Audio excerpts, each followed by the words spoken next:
Okay. All right. Good morning for me. I don't know if it's morning for everybody else, but thank you so much for joining our South Coast Veterinary Management Solutions webinar for February of 2024. I'm really excited to have Jenny Matthews, CVT, CVPM, joining us today. For those of you who don't know me, my name is Melissa Tompkins Lewis. I am the owner of South Coast Veterinary Management Solutions. I love to host these webinars and have everybody be part of these discussions with different topics and different people. So thank you so much for joining. If you're not able to watch all of it today, I will be putting it on my YouTube channel within the next couple of days, so you can watch it later. So I'd like to introduce Jenny really briefly. I've known Jenny since, I think, 2011. We met at Bayer Connection, right? That's where we met like years and years ago. Yes. And we have become friends. She lives in Oklahoma. I've been to the Oklahoma Veterinary Medical Conference as a speaker. She was wonderful and invited me to come. And so I've been able to connect with her over the years. So Jenny is an amazing person. I'm going to let her introduce herself more thoroughly. So go ahead and take it away, Jenny. Thank you guys so much for showing up today. I know it's hard to get away from work and all the schedules and everything that's going on. So thank you all for being here. And I will start this by showing you all of my Girl Scouts on the screen. I say all of my Girl Scouts. This is a very small portion of who went camping with us 2 years ago. I have a very large Girl Scout troop. So I'm going to combine today my passion of Girl Scouts and veterinary medicine and take this away. So a little bit about me. Here I am. I am a giant nerd. So welcome to my life. In the top left corner, that's me and my adorable husband who gives me grief because of the shirt he's wearing. He gets more compliments on his King Prawn, Star Wars medley than anything ever in the world. He actually counts how many people compliment his shirt. I'm like, you're ridiculous. I love it. The second picture up there is from this past summer. Our Girl Scout troop went to London and Paris. And so I got to take my two oldest daughters who are Girl Scouts on that trip, and it was incredible. Bottom left picture is my three girls. You can see I have redheads. They're spicy and amazing. And then myself, I have been married to my amazing husband for 24 years. He is the most patient man on earth. And our three daughters, if you see Ashley, Brenna, Claire, that ABC was not intentional until Claire, and then we had to. My Girl Scout troop is 358, and right now we have 52 scouts. So we average between 45 to 50, and this year we're at 52. And it's a multi-level troop. So this year is juniors through ambassadors, which is 4th grade through 12th grade. And I have 3 12th graders this year graduating. Last year, I was very excited to be awarded the Presidential Lifetime Achievement Award for volunteerism. I thought that was pretty stinking cool for the amount of hours that I've put in on volunteering for things specifically for Girl Scouts. Very, very proud Hufflepuff. So Puffs unite, and a massive Disney nerd. It's a problem. I'm okay with it, but that's where we're at. I am also the owner and founder of By Your Side Solutions, a veterinary consulting business, and I help make veterinary medicine a little bit easier for some practices around here. I work with practices in both Oklahoma and Arkansas right now. So it just kind of depends on their needs, and that's what I do.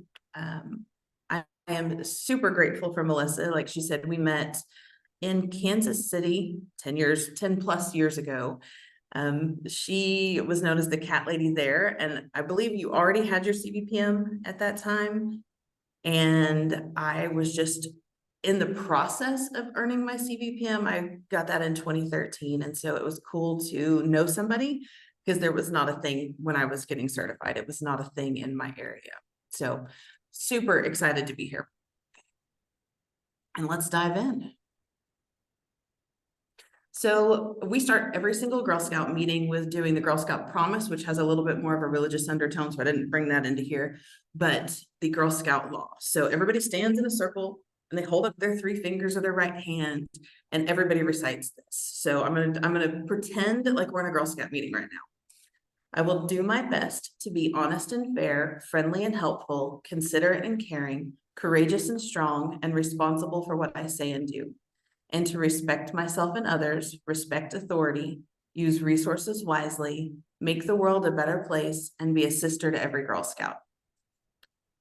So to me, I feel that the world would be a whole lot better place if everybody played by those rules, which is not the case in the world that we live in, and that's okay.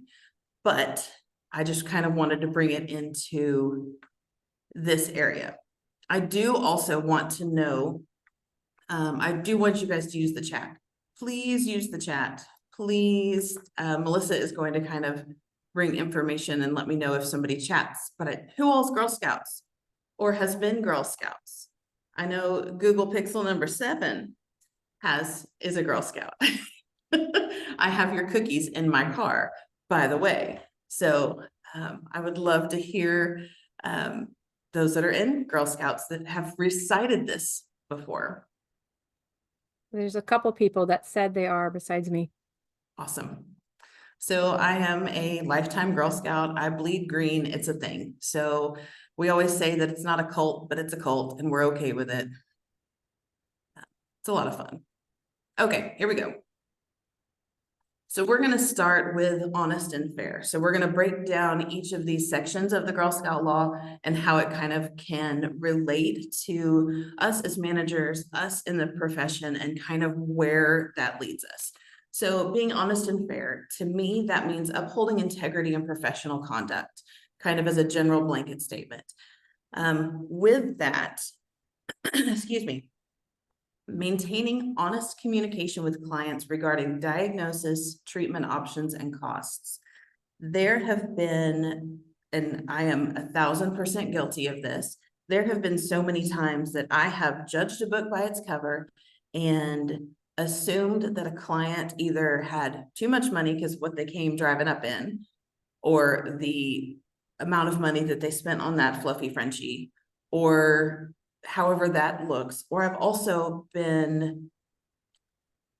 gone the other way of telling people or judging people that they don't have enough money for the treatments. So that has worked in my detriment. That has not been a good thing. Also, ensuring fair and transparent billing practices, that kind of is so important to make sure that we are providing the best level of medicine that we can for our clients. If we need to back down on something and not immediately go to a CT, cool. We can start with XYZ, but maintaining that standard level with everybody and being very honest and fair about that is incredibly important. Also, don't make your recommendations based on your budget. I've done that because I can't afford this treatment for this pet, this patient, for whatever this case may be. And I know that I have been like, well, they can't probably afford it either. They're a college student. They can't do whatever for whatever reason. So just holding yourself and holding your staff accountable to making sure that everybody has a level playing field and when it comes to being upfront and honest about things. One thing that Melissa and I talked about the other night was being upfront about your pricing. And I don't know, does anybody have their pricing on their website in any way, shape, or form? Like, even if it's just the exam fee or after hours fee, if you're emergency practice or any of that. Banfield does. Okay. But not all of it, but like their spays, neuters, dentals, exams, vaccines. I really like that. People have no idea. They are afraid of veterinary medicine because they don't know how much things are going to cost until you get to check out. And then there's so many people that are like, oh, that was more than I expected, or it's a sticker shock. So on the right side of the screen, I gave you my cookie analogy. This is what we give to our Girl Scouts. These are the cookies that we have. So this year there are 9 cookies available to us. And it talks about what they're about. So like Adventurefuls, caramel flavored cream, brownie inspired cookie with caramel flavored cream, and it's $6 a box. So up at the top, we do 1 case of cookies is $72. They're $6 a box. And because we have some of our younger girls, we do the math for them and help them out to try and figure out how much. If somebody buys 4 boxes of cookies, what does that translate to for the consumer? And I think it's so important that we do that for our staff, that we give them the tools and resources to be honest and fair about pricing.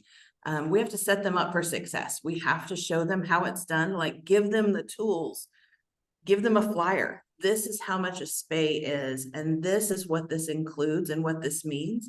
And then we practice with our Girl Scouts. Everybody gets this beforehand. We start selling cookie. We're in cookie season, full on in cookie season right now. And we set our girls up about a month before cookie season starts, that this is what we start talking about, how to price things and how to talk to people about money and how to talk to them about the cookies and ask questions. We host a cookie rally, so everybody is on the same page. So that's how we should do for our staff. Teach them, show them, let them practice, and then be able to present it. We also had to talk about rising prices this year with our Girl Scouts. So they discovered the meaning of inflation. Last year, our cookies were $5 a box, except for 2 flavors, and this year there's 6. And so we have discussed how to handle that pushback, like how to have those conversations with people that come up to us that are not the nicest at a cookie booth or not the nicest to your reception staff. So it's just, we really want to set everybody up for success. And so that's why we love the honest and fair. Does anybody have any questions about that? And I can't see the chat, I'm sorry. I'm sending messages to see if anyone trains their teams on how to give like a treatment plan to go over that stuff with clients. I know a lot of hospitals can't really do it over the phone, but what are we doing with our teams in person? So we'll see what people say. I didn't know if you had any tips about that, like presenting a treatment plan to go over. So the actual words role playing gives me PTSD from a hospital, like it's a thing. So I talk about having a conversation. So I literally don't call it role playing because I get like all anxiety ridden. And I'm like, I don't want to do that. But you and I can sit down and you're going to be in this chair. There's a pretend person in this chair. And we're going to be like, okay, my cat is coming in for this.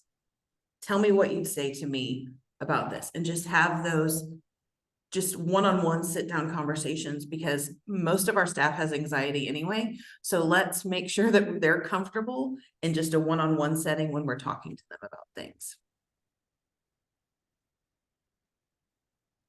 Melissa says they go over estimates with every client, vaccines, allergies, skin infections, etc. A technician goes over it with the client.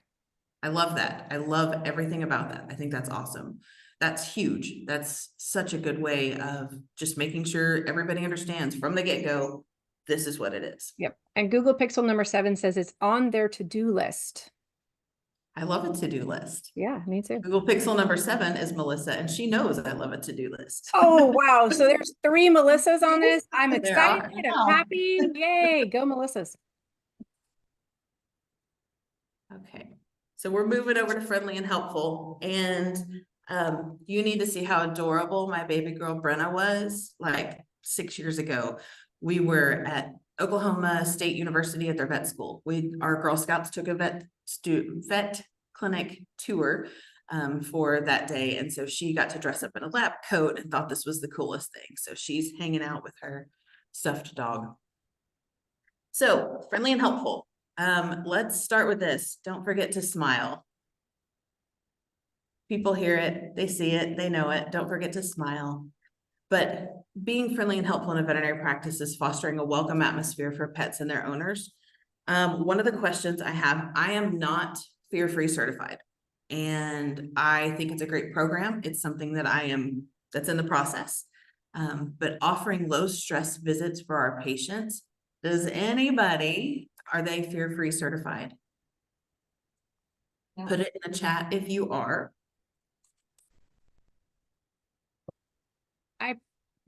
I'm supposed to be, because I paid for it 3 years ago. I have not gone through their actual program. I do train on cat friendly. Nikki says she is, and Nicole is, and Susan is. Susan Lassiter is on this. I didn't even realize you joined, Susan. Yeah. So there's several people who are, and I love it. It's so important. So good job. I love everything about that. And I actually had a question for you guys. For those that are individually fear-free certified, Is your hospital staff required to be that way? Is it a hospital-wide thing, or is it just an individual thing?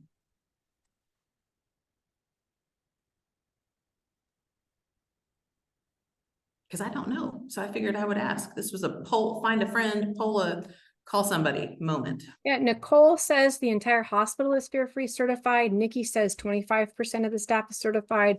And then Susan says her team did it together. One of my clients, their hospital, every single person is either certified or getting certified, but the hospital itself as a whole is not certified, but the individuals are. Okay.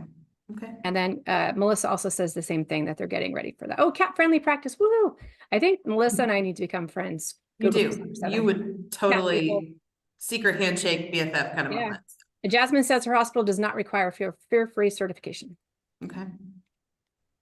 Someone got shot. Oh, that's bad. Melissa says she wanted to, but got shot down by the assistant manager saying it was some sort of gimmick. Yeah. He was just saying it was some guy that's not like the guy that started it, and he had this whole spiel on it, and I was like, I would like to do it. I think it would be helpful, and Absolutely. we haven't revisited since. Yeah. But So yeah, let's get Dr. Marty Becker down here in Southern California and have him come talk to your team. Just kidding. Yes. I do have a connection though to Fear Free if you want it. So let me know later, Melissa. yeah, I would. I mean, I think it's a good thing because It is a good a thing. lot of people, when they first come into the field, they're deathly afraid of cats. Yes. Yep. Yeah. A lot of people who've been in the field for a while are still deathly Yeah, afraid of true, cats. true. It's a whole thing. Okay, also providing helpful resources on pet care, nutrition, behaviors, vaccines, spay, neuter, any of the things that you can provide resources to people. One thing that we talk about with several of my clinics is that you explain the puppy and kitten vaccine packages 7,000 times, but it's the first time that client's heard it.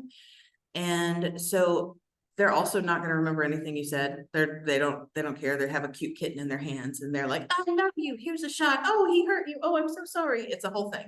So they need to have a resource of where they can go to remember things. So do you guys use that on your website?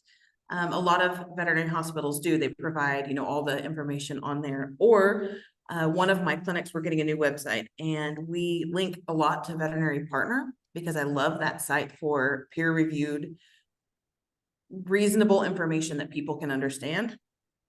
I know Cornell Feline Health Center is also a great resource, especially for cat issues.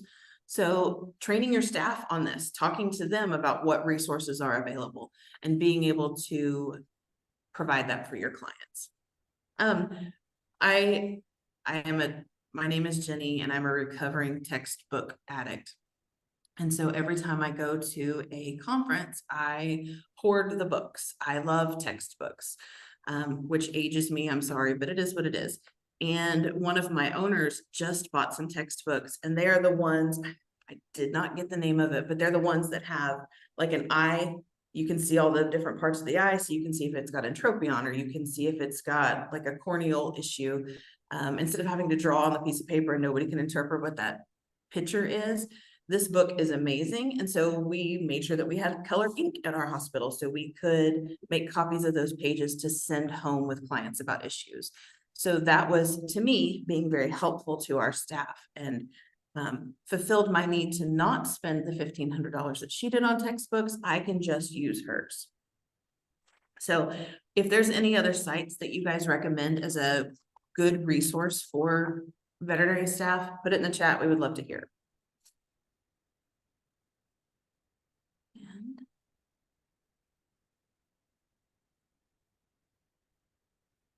I'm going to move on over here to considerate and caring. This is a picture of my oldest daughter, Ashley, and my youngest daughter, Claire. We're in the Mustang School District in Oklahoma, and our Girl Scout troop purchased these supplies for the administrative department and took them up along with a couple of cases of cookies to share with them one day. We decided, hey, they are working. It was in the summer and they were like, they are working their took-us off, getting everybody ready for school. So we did that. Okay, considerate and caring. Demonstrating empathy, and I've got to move stuff around on my screen so I can see this, towards animals and their humans. Sorry, guys, everybody's got a person. People are crazy, but everybody's got a person. One thing that Melissa and I talked about, and I have attended one of her speeches on this, is support during end of life discussions. And I'm going to use your statistics that she called 10 veterinary clinics in the Oklahoma City area to get her phone shopper conversations. And not a single veterinary hospital in Oklahoma offered any sort of sympathy for when their pet was, when you're having that discussion of end of life care for your pet.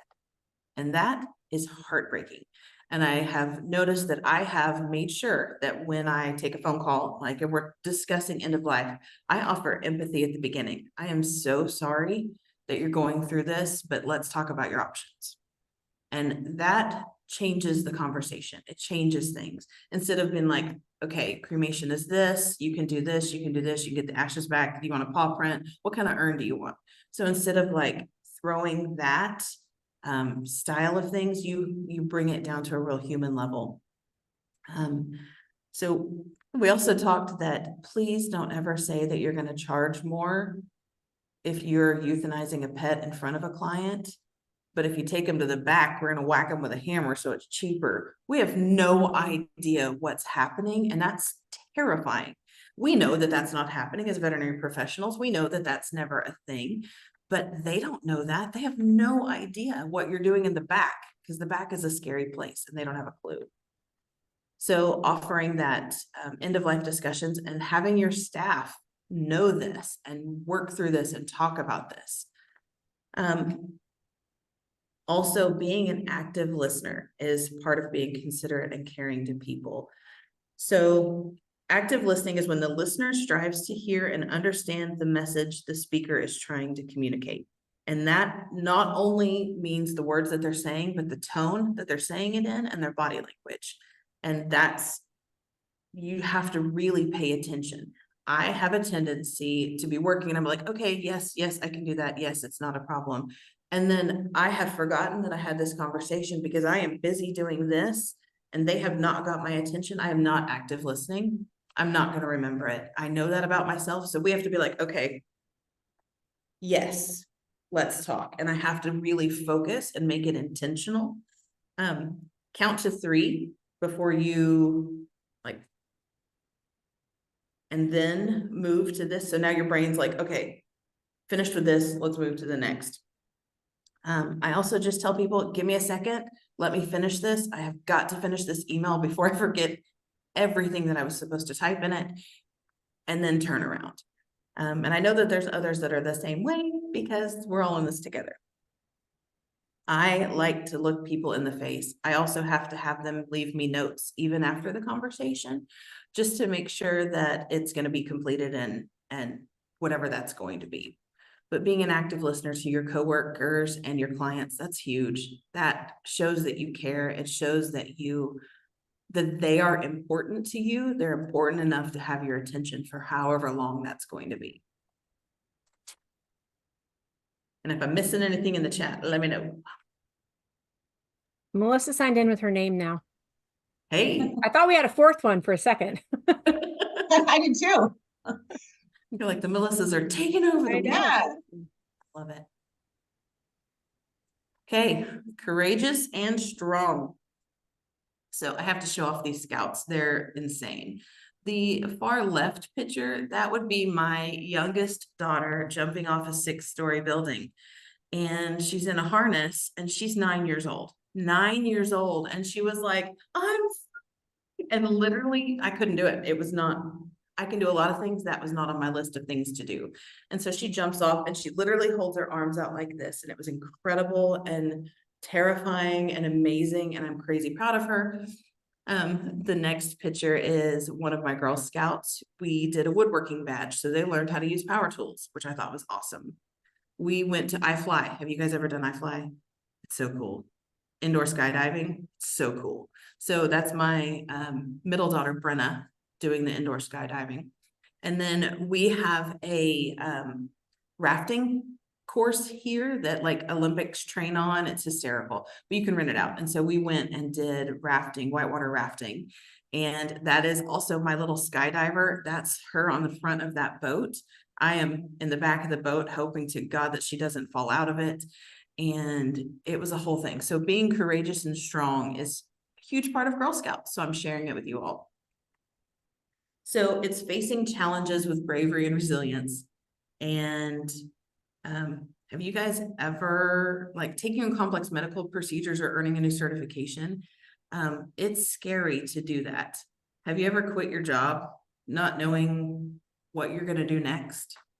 Or have you ever done a procedure that you didn't know with certainty how it was going to come out? Or have you ever become a CVT, LVT, RVT, CVPM, a bazillion initials? Have you ever done that? That's all courageous. It's all strong. It's all brave. It's so important for us to do that and to share that with our staff, that they can be brave, they can earn things, support them, and know that they can do all the things that we can do. We are more than happy to help them and step up. And so I want you guys to come back to your staff and tell them that they are courageous and strong. I actually talked myself into that this morning. I told my daughter, I was like, I'm going to be courageous and strong and do this webinar today. And she was like, you got this, Mom. And I was like, yes. So I'm trying to raise these kids to be that way. Also, before I go into that, sorry, I had one more analogy. I don't know if you guys are on TikTok.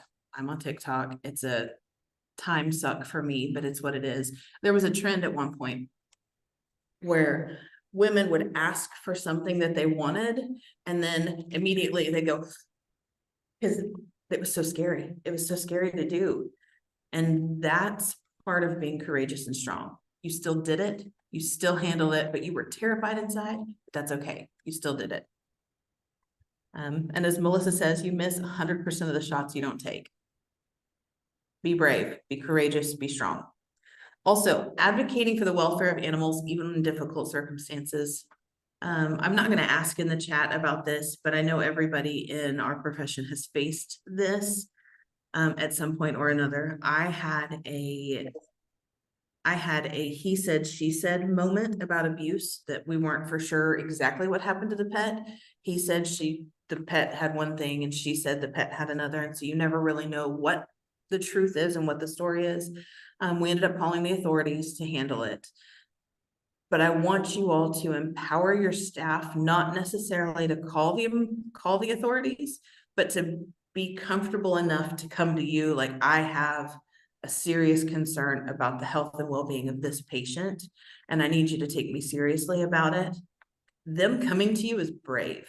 That's a big deal because it's going to change how everything is handled in that situation. I don't want them to call the police or call the ASPCA or whoever your regulatory body is to call, but I want them to come to you to be able to do that and know that you're going to listen and understand and take them seriously.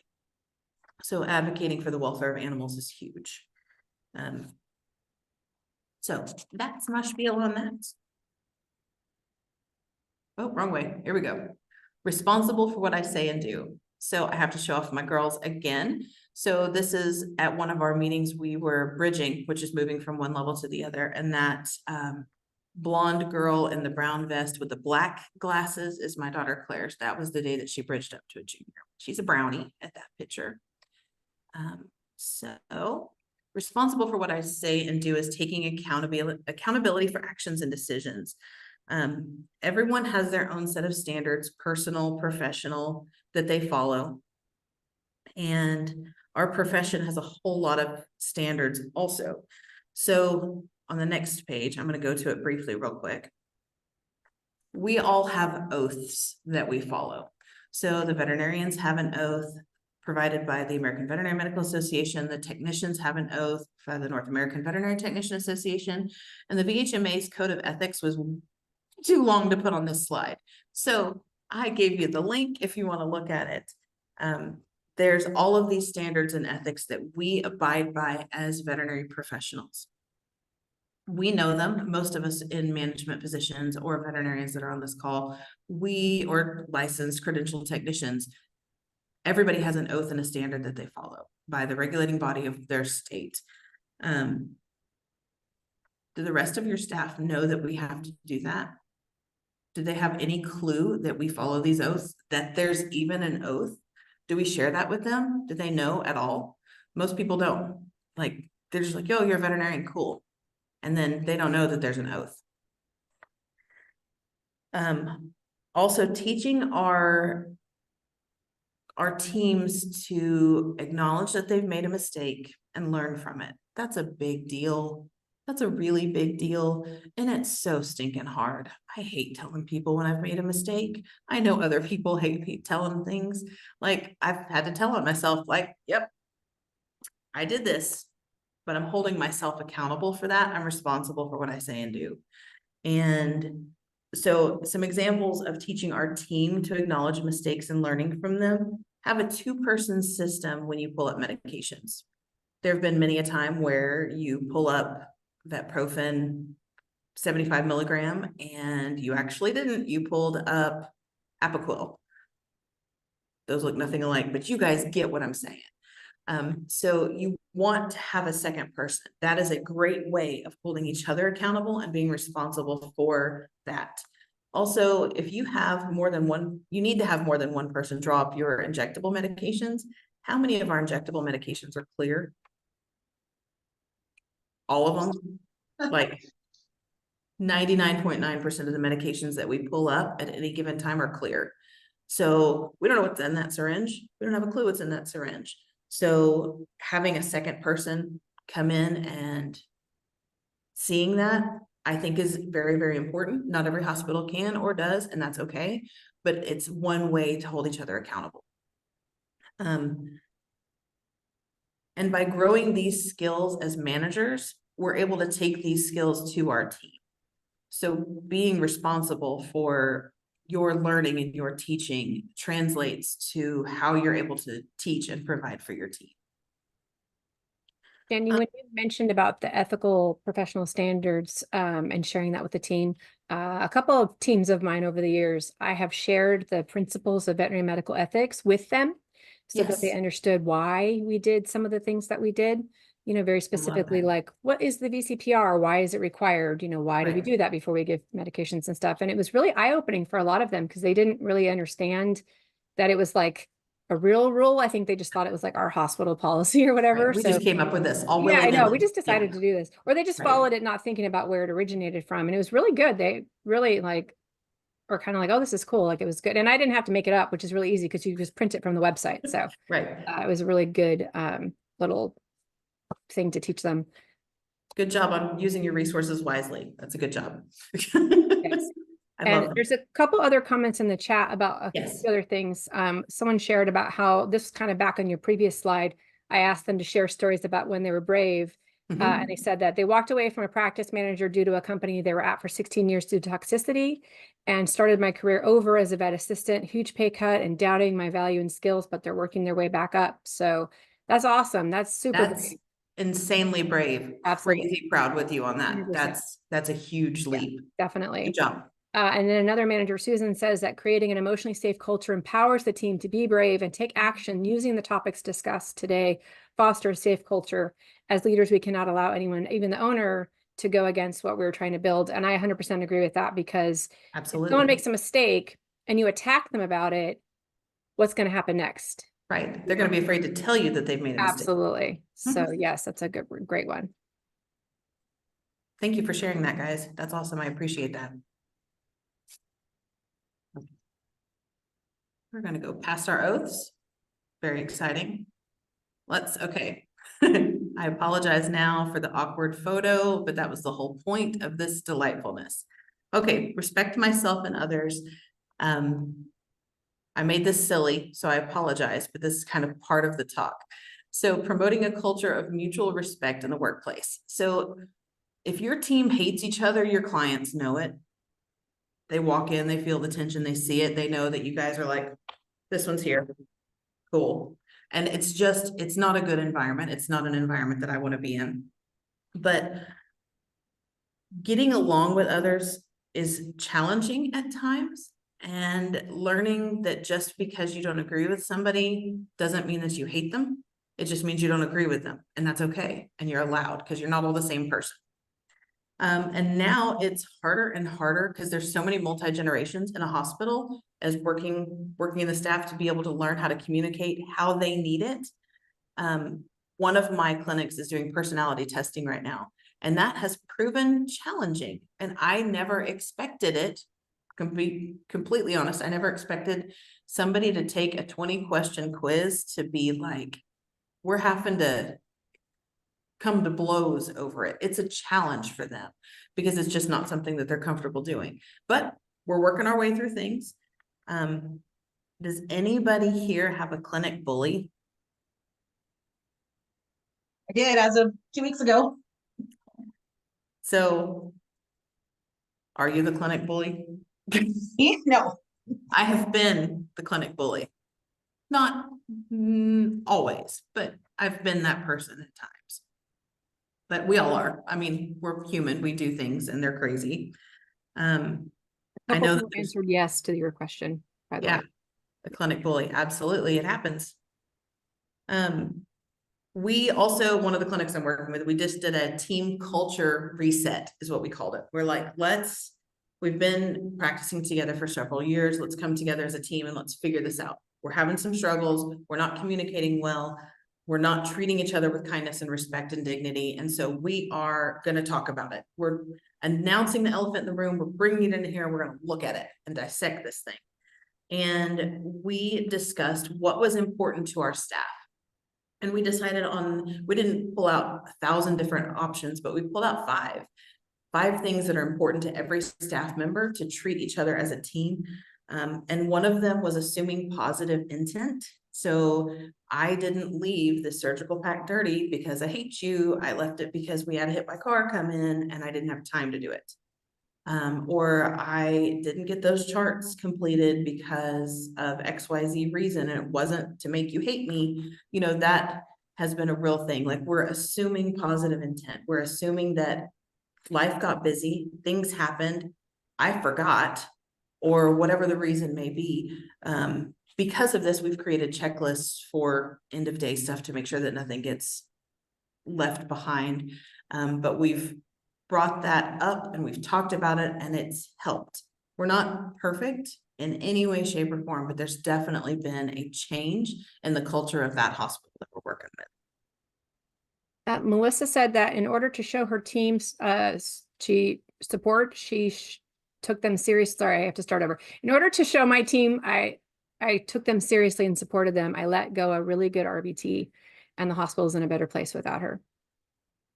That's hard. That was brave and honest and like Yeah. all the things. That was all of these that you've been talking about, actually. That's hard. RBTs are hard to find. And so if you have somebody that's good at their job, but a jerk in person, like, you have to weigh that. And that's so hard to find the right balance, especially if you've coached them along and they're like, okay, we got to get better about this. We've got to do this. We've got to do that. And Several times. yeah, it's a thing. It's a thing. So recognizing the value of teamwork. One thing that I did, and that's what this picture is. This is March of our employee calendar. I had everybody come to JCPenney's and we did an awkward photo shoot. And every month is different, but I shared March with you. They called the redheads in. He said, I need all the redheads. And so we were like, let's be delightful. And my team loved it. And we presented this to the doctors for Christmas. This was their Christmas gift. And there's one hanging in the clinic and one hanging at home, and they are obsessed with it. And my staff is already talking about which month they want to take charge of next year, what props they're going to bring in, and then what everybody's going to wear and what the poses are going to be and how many people are going to be in each one. Like, to me, that one little silly thing that was so much fun, highly, highly recommend, made a massive difference in the culture of us as a team. Like, we work together great because we can be silly and we can enjoy each other's time. It's a lot of fun. I love that picture. They're all as awkward and ridiculous as you would expect them to be. Like, there were 11 of us. So some of the pictures were like, you know, it was just, or heads on each other, and it was the whole thing. Melissa also did a challenge with e-collars. I don't know if you all have seen that, where there's 2 people on a team and one person is wearing an e-collar and the person on the opposite side of them is throwing cotton balls at them. And so one person's holding still, cotton balls are going in, and then they do the same thing again, switching who's wearing the e-collar. So everybody wears the e-collar. And then you have to move to catch the cotton balls. And then how many cotton balls did you catch not moving? How many cotton balls did you catch moving? And how did that teamwork affect you all to work together? Like being able to move and catch when you know you're throwing all crazy makes a difference. So being able to move with your team is a big deal. Also, it's silly. I love silly. Silly is so fun. My Melissa, who, sorry guys, but my other Melissa, I guess I should say, she was one of my previous employees, and we did a floor is lava. Do you guys remember that back in the day? Floor is lava, everybody does this thing. We did several videos in our hospital where everybody hopped up on exam tables. And it was a lot of fun. It was 3 seconds out of a chaotic day when I announced a floor is lava, and then everybody does their thing. But it created camaraderie and broke tense moments and was a lot of fun. So do you guys have anything fun that you do at team meetings? Because I want to hear, I need all the ideas because I love them so much. Put those in the chat. And I've seen a lot of hospitals do, like if they're using for their social media, they'll do funny things that they'll put on Instagram or Facebook or whatever. Those are really cool. Melissa says that she ends up half hanging on a kennel door. I ended up half hanging on a kennel door. She did in fact. I have a video of it somewhere. Oh, that's fun. We had my first practice, we were right across the street from a Chick-fil-A, and I happened to have a cow costume that I got for Halloween years ago. Yes. And so Chick-fil-A, if you wear a cow costume on a certain day, you can get a free sandwich. Yep. So we kind of had this running joke. Everybody pretty much changed into my cow costume and went across the street. We couldn't get everybody at the same time because there's only one costume, but I have pictures of every individual person dressed up as a cow so they could get free food. That was really brings me so much joy. I love that so much. I think that cow costume has been worn. It's well worth the money I paid for it back in like 2004, like Right. so long ago. Yes.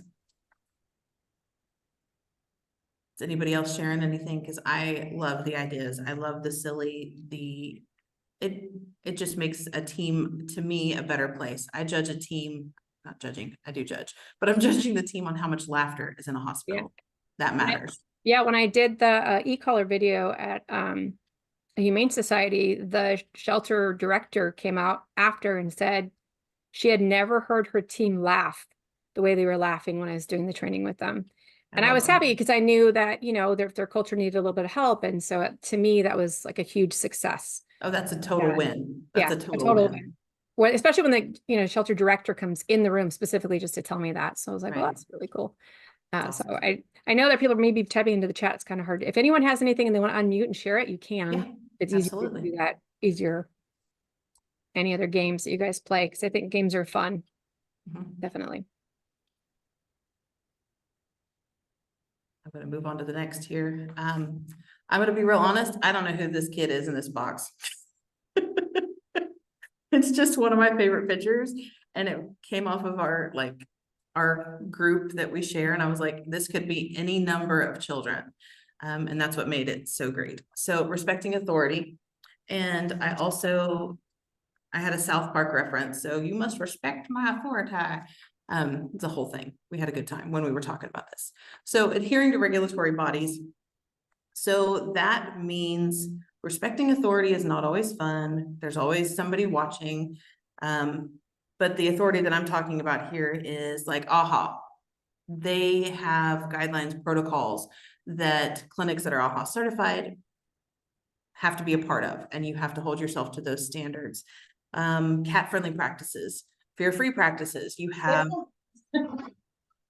regulatory bodies that you follow to make sure that everybody's doing the right protocols and everybody's doing the right treatment care and all of the things.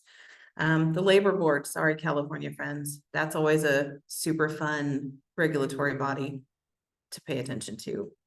Board of Radiology, that actually, I was telling Melissa this the other day, that happened.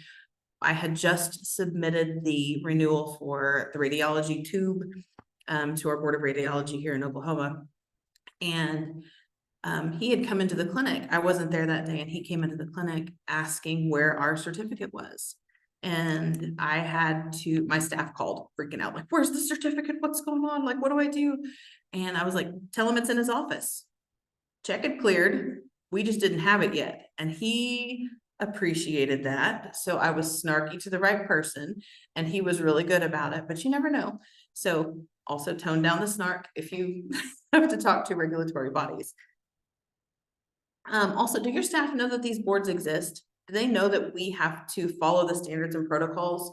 So not everybody does. People have no idea that there was a board of radiology handling things in our state until they came into the office and were like, hey, do you have XYZ? Yes, we do. Here it is. Come see it. My staff didn't know that they could let them come inside, come tour our hospital at any time, no matter what's happening. Like, come on in, come see what's going on. And And that then- might not be everybody else's policy for their practice. True, absolutely. Everybody's gonna have their own Yeah. way of handling that. If you are looking to increase responsibility for any of the staff members, you have a staff member that is doing really well with this group and you kind of want to add a little bit more to their plate. This is one way that you can do it, is you can talk to them about OSHA stuff.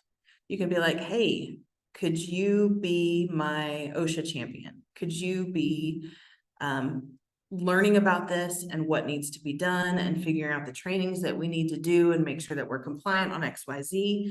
I don't know who handles your DEA other than your doctors. If you have credentialed technicians who handle that, obviously this is under the scope of whatever your practice has set up, but you can have people learn how the DEA works and learn how controlled drugs are handled within your hospital. Doesn't mean they're pulling them up or administering them or maintaining your logs, but they need to know how it works. That's definitely something that you can teach people.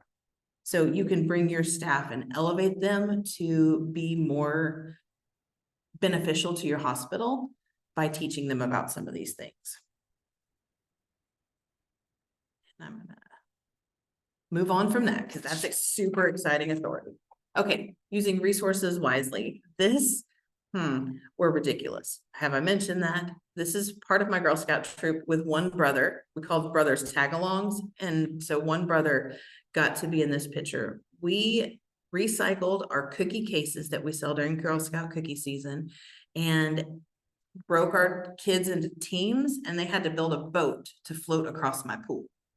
And so this is one of the boats. They were given 3 rolls of duct tape and 20 cases of cookies, and whatever they came up with is what they came up with. And only one group did it. Everybody else sunk, and it was hysterical. I have never laughed so hard in my life at these kids. They had the best time and they were so creative. And in the background is my crazy redheaded daughter to the right of the pink. That's our life right there. That picture, our life, our entire thing. So using resources wisely in veterinary or in Girl Scouts, it's reusing their cookie cases. In veterinary medicine, it's implementing sustainable practices in your clinic. I have a plastic water bottle today, and I shouldn't. I should be using Melissa, do you have a water bottle that is not a plastic water bottle? So a branded reusable. I'm blurred. Hopefully you can see it. Yep. A branded reusable something is something that you could do in your practices to help with using resources wisely. I like to give my ice packs away. Not everybody does this, but we get so many ice packs with all your vaccines and all your medicines that come in, and most of them go in the trash. And that makes me crazy because people love them for their lunches. They think it's the coolest thing. Oh, you have ice packs. I love ice packs. Everybody needs an ice pack. You always need one and you never have one. So veterinary clinics can give those away. Also, do you recycle your cardboard? Do you recycle your plastic? Do you reuse paper that is, instead of getting thrown away, do you shred it to use it for packing? Do you use it for cat litter boxes? Do you use it for whatever you can do? So it's just thinking about different ways to use the resources that you already have in your hospital to make it work for you. Does anybody recycle? Does anybody in your clinics recycle? Cool. I know a few do. I know some people have actual recycling bins where you can put aluminum cans. Some people have, we used to take all of our paper. We were a paper light hospital. And so we used to take all of our paper and take it away to a recycling company, every little bit. One thing for California, we have a lot of even dumpsters that are like if you're in a shopping center, say your hospital's in a shopping center, you may have dumpsters that are specifically for recycling or specifically for trash. So we have that a lot here. So people may not be recycling like on purpose, but that's what they can do is throw it away in the recycling thing instead of maybe they're not doing it on their own. They're not taking it somewhere, but they're having it done because their shopping center does it. We have a Perfect. lot of those kind. Do you guys have that in Oklahoma or not so much? So there are different places that have like a giant dumpster that's cardboard only kind of thing. And some of the trash cans and shopping malls and such have, paper products or aluminum products go here or plastic goes here. But there are trash cans. You can actually put waste in things. So that is not classified as any of the other. Yes, our what is that? Mulch, compost. Yeah, compost. We have that here too. So a recycling program is also something that you can have one of your staff members who's passionate about that, be the champion for it. Have them figure out what they can do, elevate them to be like, this is another task or responsibility that you could come up with, that you could lead the charge on. It's important to you, so it's important to me. So let's do this together and figure out what works for your hospital. Also, promoting responsible use of medical supplies. I learned this at a conference. I heard this at a conference and it kind of resonated with me. If you have 6 exam rooms, do you necessarily need to have all 6 exam rooms restocked with everything that you could ever possibly need for a patient that comes in there? They talked about using like those drink caddies that you carry a bunch of drinks or whatever in and filling it with your otoscope and all of the ear supplies, or one that you have specifically for eyes. And so using medical supplies and carrying that where you need to go instead of restocking all 6 rooms with the exact same things is using resources wisely. And I thought that was kind of a cool idea. It also helps simplify your inventory to not carry 6 times as much of things. Are you also putting your expensive stuff under lock and key to help prevent theft? That's a big deal in veterinary medicine. We're all willy-nilly with a lot of things, just like, oh, it's fine. Here's, our $40,000 Bravecto order, but it's okay. I trust everybody here. And everybody's like, this one's going with me kind of moment. Keep things under lock and key if you have the availability to do that. You trust your staff, but there's times that I've been taken advantage of that way. So I'm going to be very careful about that. Okay, make the world a better place. This is like the theme of Girl Scouts, so I love it so much. Here, we volunteer at the Regional Food Bank all the time. The top left picture is the Manna Pantry. So I put out a call to my scouts. The Manna Pantry is a food pantry local to Mustang, Oklahoma, and they needed reusable paper sacks. Instead of plastic sacks, they use paper sacks, and they needed that. So we put a call out to our Girl Scouts and they rushed in with this entire pile of stuff. And I was able to take it within like 12 hours to the Manna Pantry to provide that resource. Also, that badge is something that people can earn, that Girl Scouts can earn if they go visit a veterinary hospital. Did you know you can provide badges to your Girl Scouts in your area? Highly recommend bringing Girl Scout troops in. They love it. Everything they do is, we want to help animals, and everybody, it's just how it works.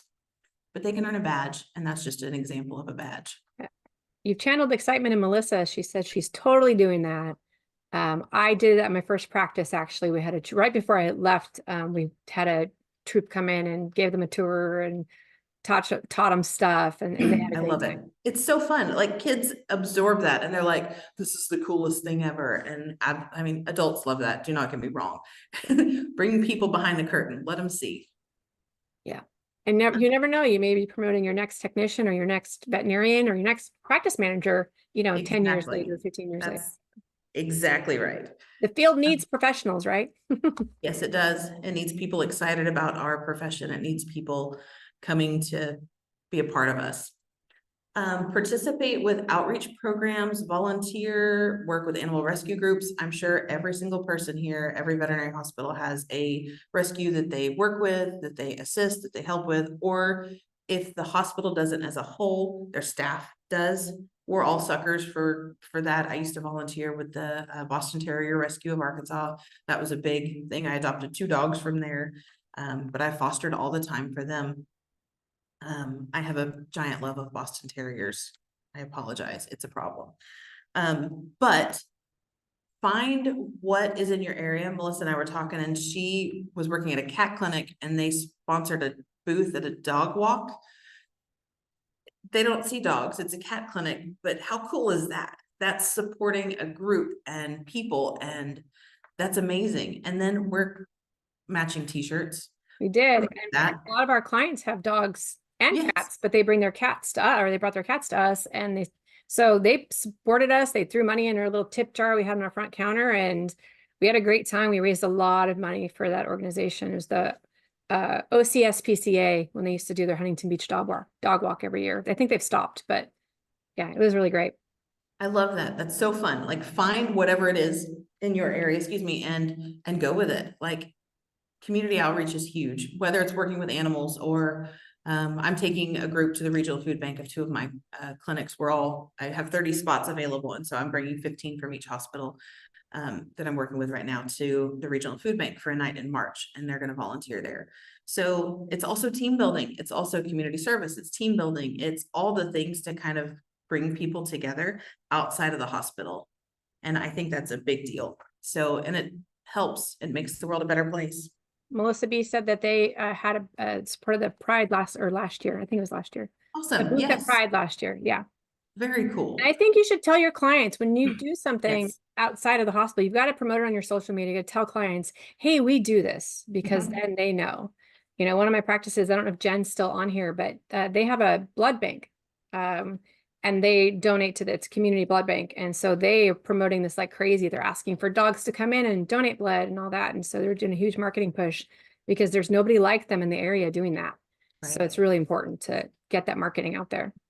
I agree. I love it. You have to tell people you're doing cool stuff. Otherwise, they have no idea. And you're not necessarily doing it like, I'm going to get 40 new clients. There's not going to be an immediate return on investment, but there is going to be like, they do this. That's pretty cool. I might want to take my pet there to see them, because I think they seem to be good people. So we want to work with good people, and we want good people taking care of our patients.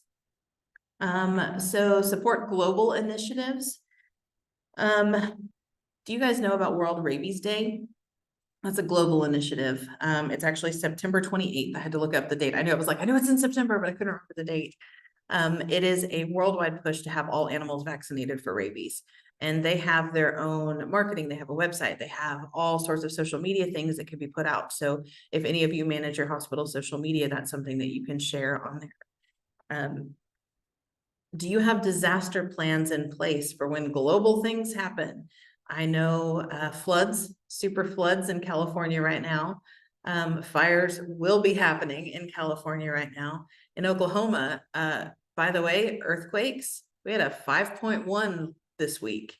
And tornadoes, we're almost in tornado season here in good old Oklahoma. That's super fun. But having a plan in place for your staff, having a plan in place to take care of the people in your hospital at the time that happens, having places to take pets if you need to be able to mobilize quickly is very, very important. Your staff can handle part of that. You can talk to them about training and make sure that they know what resources are available. When Hurricane Katrina hit several years ago, I was working in Little Rock, and we ended up getting donations for we were mixed animal practice, and another mixed animal practice. We would gather supplies. We ended up taking 2 horse trailers of hay and supplies down for Hurricane Katrina pets. So supporting that challenge that faces our world was a big deal. And we told people about it. We put it on social media, not to be like, oh, look at us, we're good guys, pat us on the back. But how cool is this that our people care enough to support a cause that's important to them, and they will do the same for you. Yeah, tornadoes. It's a big deal. Who knew earthquakes? Why is that a thing here in Oklahoma? I don't understand. Okay. Be a sister to every Girl Scout. So here's some pictures of our kids working as teams. They learned how to care for a flag at camp. They did this middle picture is each of them were given a Lego board and some Legos, and they had to tell each other what shape to make on that with the color of Legos that they had, but they couldn't see each other. They just had to be like, okay, the third row down or the fourth pin is where you put your first Lego. And then they ended up with the same letter. They did the letter J is what this was. And so they ended up with the same letter, but there were some that didn't end up even remotely close because communication had broken down somewhere.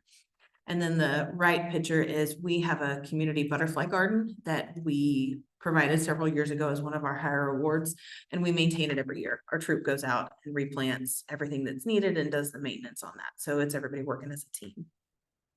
But things to support the veterinary community within your hospital, become a mentor. If you're not a mentor, there's going to be somebody in your hospital that's ready to fill that role.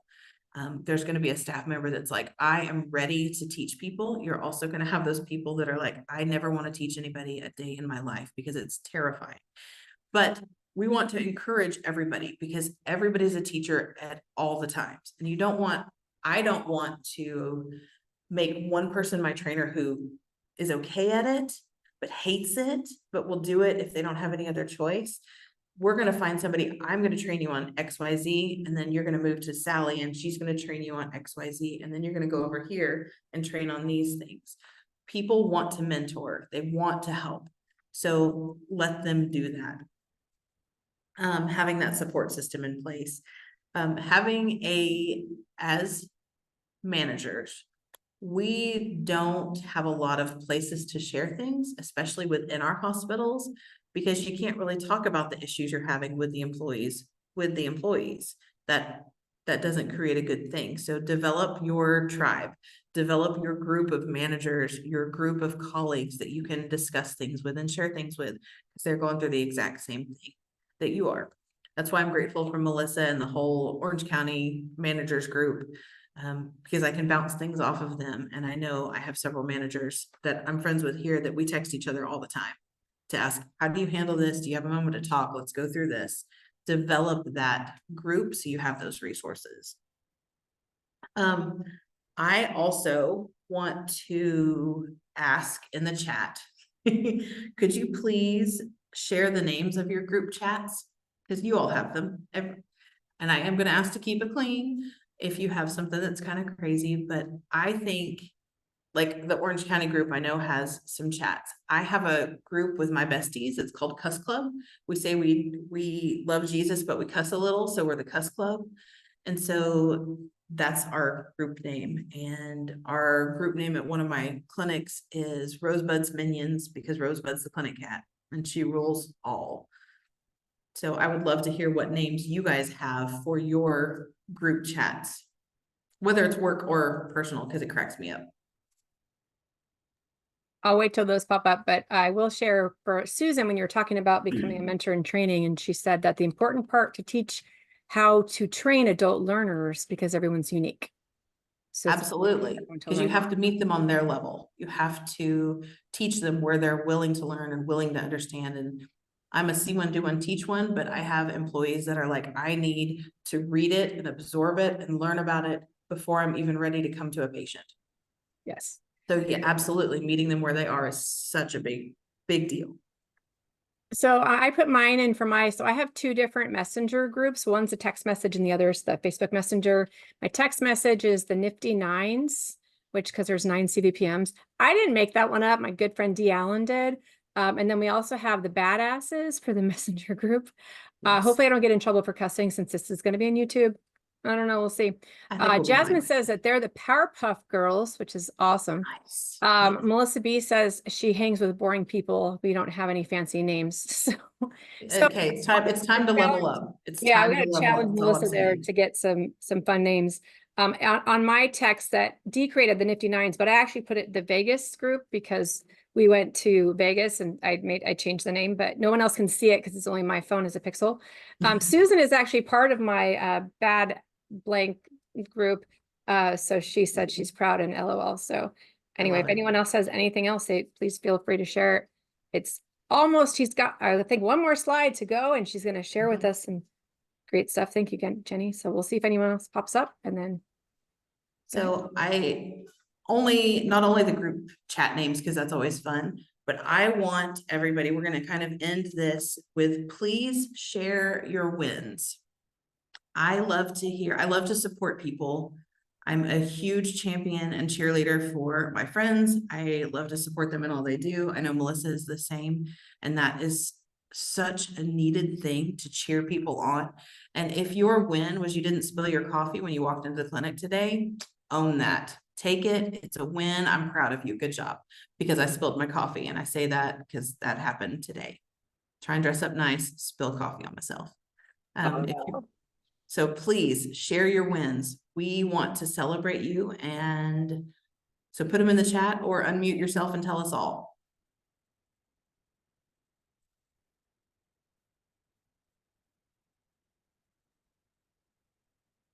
Jasmine is still waiting for her win this year. You came to this webinar though.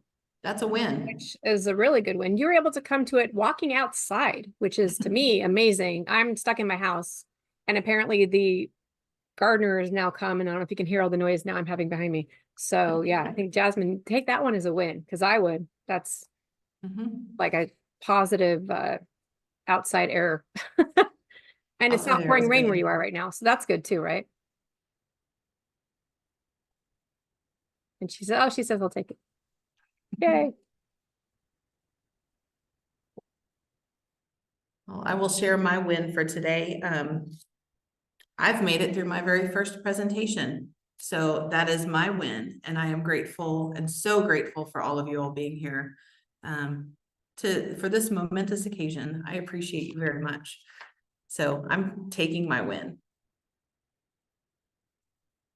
Melissa Neal says that she is going to finally getting to Zoom meeting with you guys. So she's happy. Susan said, my win is to learning to let go of negative thoughts. And that can be a challenge. It is. Melissa also says, good job, Jenny. It's going to me only, so nobody else will see that right now. So that's cool. And then Melissa B says, mine from last year is that I'm still milking my hospital, that she's still milking. Sorry. She's still milking the success, not that she's still milking physically. I was like, are we a dairy farm? What are we? Her hospital, I know, her hospital made or beat the goals Blue Pearl put out for Recover CPR certification, BLS, ALS, and Rescuer. So I think that's great. I know Recover is really starting to take off in different places. So I think that's awesome. I love that. Susan says to you, great job today. Thank you. Good job, Jenny. Appreciate it. So. And that's it so far. Okay. I'm going to scroll onto my last slide. This is me in all my glory. And then realized this morning, I was like, I'm not wearing the same shirt, but it's real close. So evidently I like florals. It's a thing. I have several of those. I have to be conscious of when I do my webinars because it's me every time, at least a little bit. So I'm like, what shirt was I wearing last time? And I'm like, I haven't worn this sweater yet. I'm good. So I get you. So if anybody wants to reach out to me, I would love to hear from you. My phone number, my email address. I am on all the socials. I have a Facebook page. I have an Instagram. I have the Tiki-Talkies. That's what we call it in my family. It's the Tiki-Talkies. We also call it the Faceograms and the Instabooks because we're ridiculous. And then I'm also on LinkedIn, both personally and as By Your Side Solutions. So the bottom left picture is me and my girls at Natural Falls State Park here in Oklahoma. There's a gorgeous waterfall. And then there's my Boston Terrier snoring on my lap. His name is Goofy, and he's delightful. So I am so incredibly grateful for you guys being here today. Thank you so much for taking your time out of your lunch hours or your soon-to-be lunch hours or whatever you were doing today. So thank you all for joining me for this. But yeah, I'd love to hear from you. I'm going to pause the recording.